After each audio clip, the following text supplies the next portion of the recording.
the last year of the liceo with my former classmates. Now we're celebrating the end of our examinations. Sylvia, who spent a year with us in Chicago, Claudia, Rosella, Giulio, Fabio, Alessandro. Names like flowers or bells. And me, Margot Harrington. More friends are coming later. Sylvia's parents, my host family, have a summer house just outside Terra Nova, but we're camping on the beach, 5 kilometers down the coast. The coast is safe, they say, though there are bandits in the centro. Wow. It's my birthday, August 1st, and we've had a supper of bluefish and squid that we caught with a net.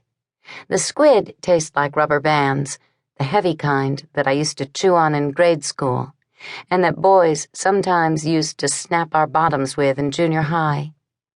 Life is sharp and snappy, too, full of promise, like the sting of those rubber bands. I've passed my examinations with distinction. I'm going to Harvard in the fall, well, to Radcliffe. I've got an Italian boyfriend named Fabio Fabriani, and I've just been skinny dipping in the stinging cold salt sea. The others have put their clothes on now.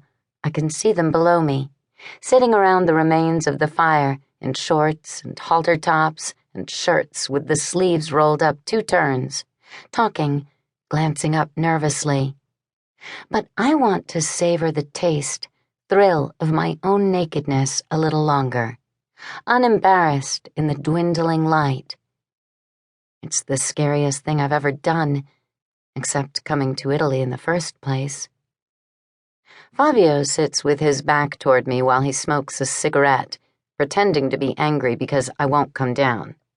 But when I close my eyes and will him to turn, he puts his cigarette out in the sand and turns. Just at that moment, I jump, sucking in my breath for a scream, but then holding it in case I need it later, which I do.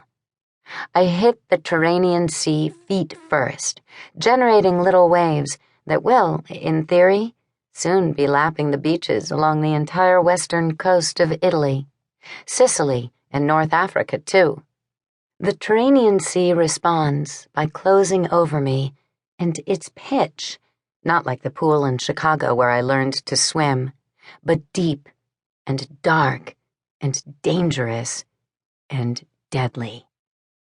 The air in my lungs, the scream I saved for just such an occasion, carries me up to the surface, and I strike out for the cove, meeting Fabio before I'm halfway there, wondering if, like me, he's naked under the water, and not knowing for sure till we're walking waist deep, and he takes me by the shoulders and kisses me, and I can feel something bobbing against my legs like a floating cork.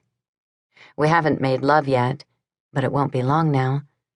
Oh, Dio mio. The waiting is so lovely. He squeezes my buns, and I squeeze his, surprised. And then we splash into the beach and put on our clothes.